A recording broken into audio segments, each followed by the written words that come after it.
The Sydney Opera House, a global icon of art and music, but behind its dazzling performances lies a haunting presence that chills even the bravest musicians. Welcome to Beyond Poksha. The Sydney Opera House, with its soaring sails and iconic silhouette, is a place where music, art, and history converge.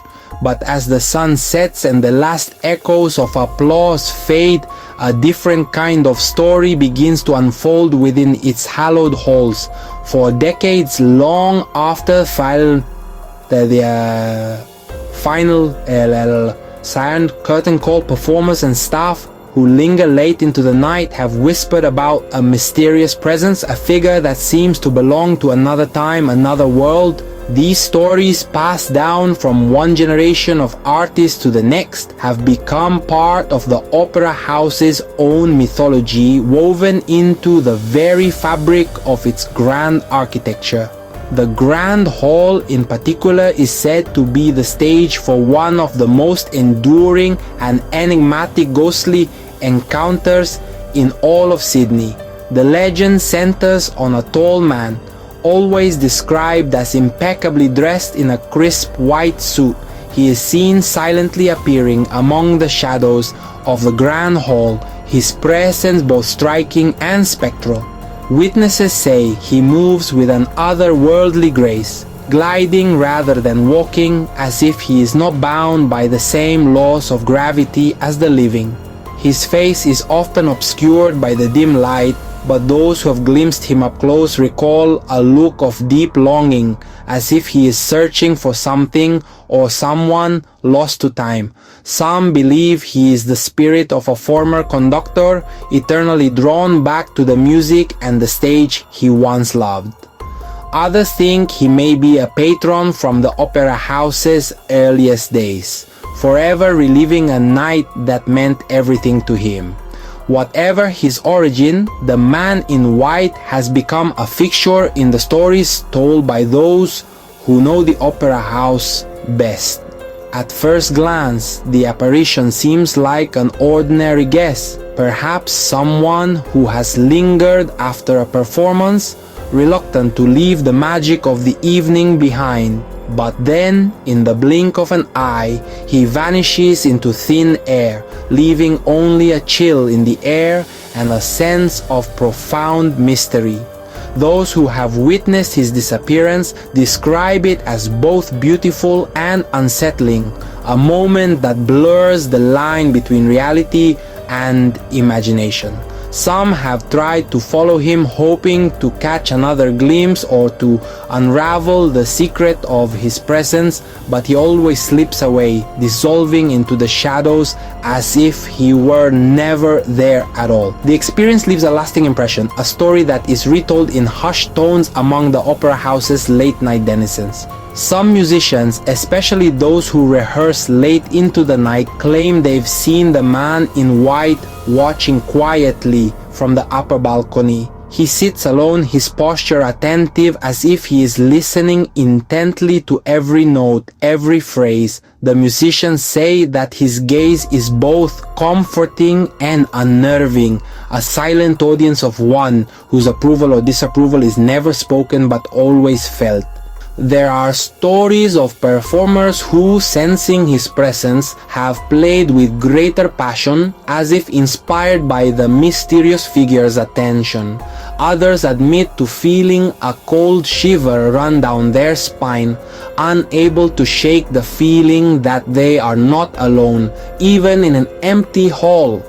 The upper balcony, once just another part of the grand architecture, has become a place of quiet reverence and subtle fear, forever linked to the legend of the ghostly patron. Others describe a different kind of encounter, one that is heard rather than seen. Long after everyone else has gone home, when the only sound should be the creaks and groans of the old building settling for the night, they hear footsteps echoing across the empty stage. The footsteps are measured and deliberate, as if someone is pacing, lost in thought, or perhaps rehearsing for a performance that will never come. Sometimes the footsteps stop abruptly, leaving a heavy silence that feels charged with anticipation. At other times, they seem to circle the stage, moving from one side to the other as if the unseen walker is searching for the perfect spot, the perfect moment. Those who have heard these footsteps say that they are unmistakable, too real, too purposeful to be dismissed as imagination or the building's natural sounds. The echo lingers long after the steps have faded, a haunting reminder that the opera house is never truly empty. The ghost in white has never spoken, never moved with aggression, yet his silent presence carries an unsettling weight, as if the opera house itself remembers something the living cannot. Some say that his silence is more eloquent than words, a reminder of the countless stories, triumphs, and tragedies that have played out on this stage. He is a symbol of the opera house's enduring spirit, a guardian of its memories and mysteries. For those who have encountered him, the experience is both a privilege and a puzzle, a brush with the unknown that lingers long after the lights have come up and the audience has gone home. Whether he is a restless soul, a figment of collective imagination, or something else entirely, the man in white remains an indelible part of the opera house's legend. His story is a testament to the power of place, the magic of performance, and the enduring allure of the unknown.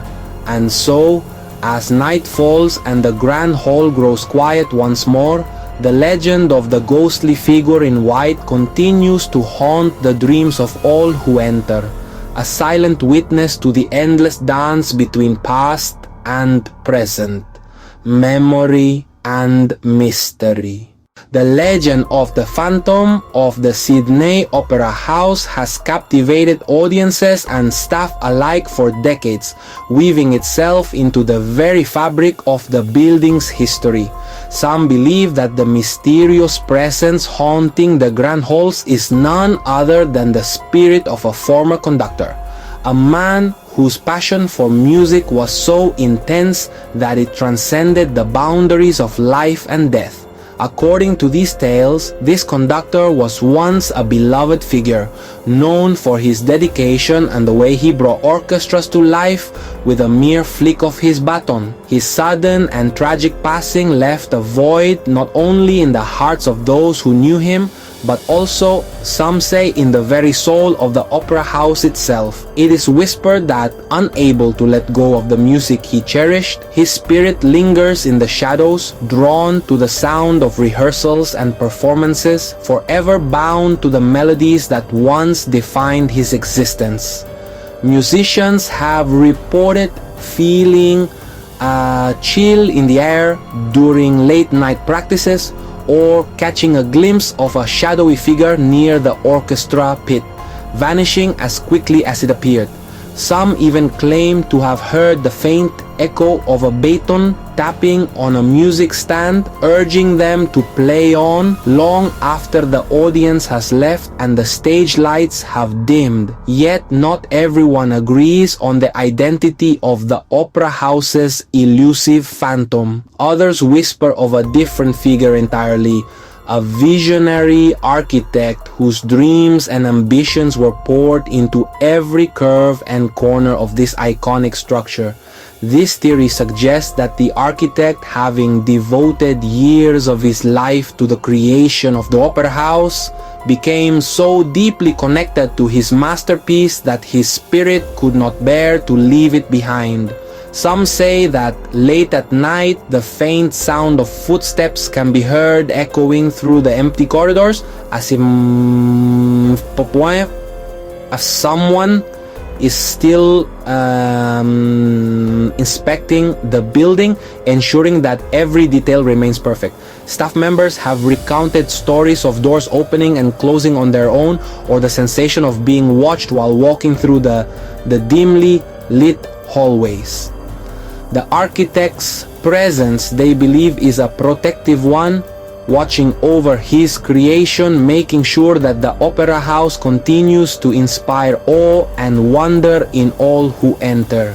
Of course, not everyone is convinced by these ghostly tales. Skeptics argue that the stories are nothing more than the product of overactive imaginations, fueled by the opera house's dramatic architecture and the long hours spent within its walls.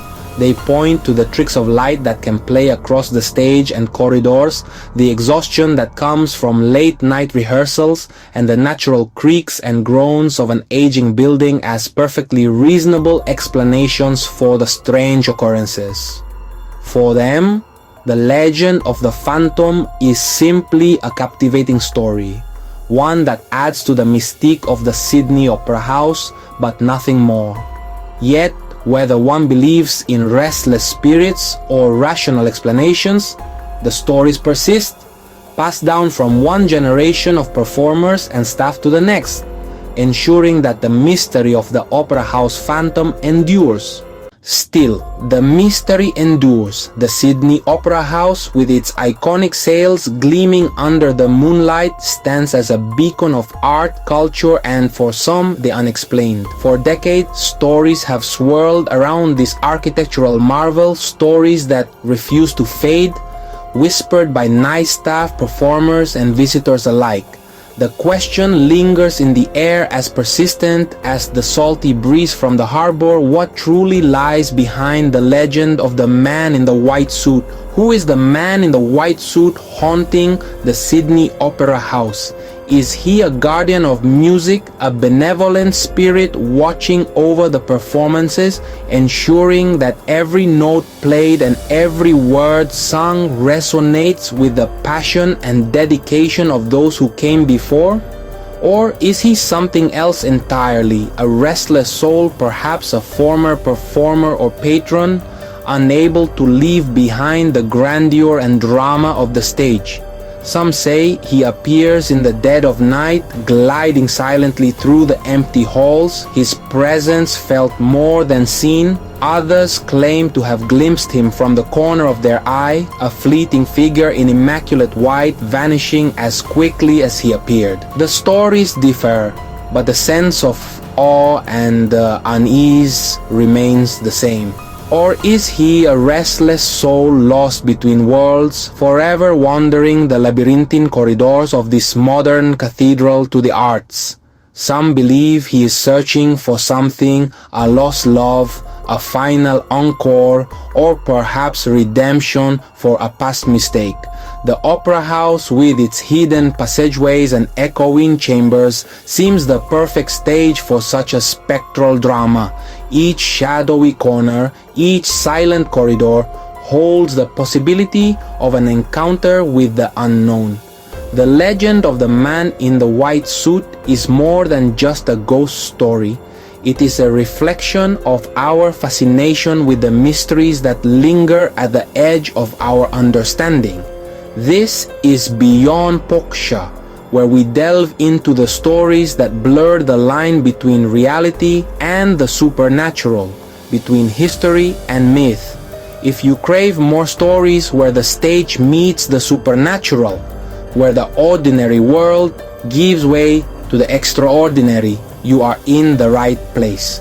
The world is full of places like the Sydney Opera House, buildings steeped in history, echoing with the footsteps of those who came before, and perhaps those who never truly left.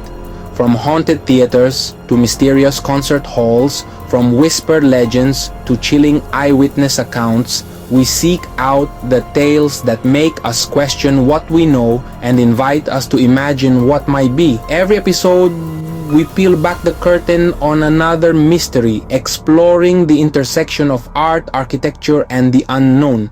Whether you are a skeptic or a believer, a lover of history or a seeker of the strange, there is a place for you here. Subscribe and join us as we explore the shadows of the unknown. Your curiosity fuels our journey, and together we can uncover the stories that lie hidden in the world's most fascinating places. Don't miss out on our next adventure. Hit the subscribe button, share your own experiences in the comments, and become part of a community that celebrates the mysteries that make life so endlessly intriguing.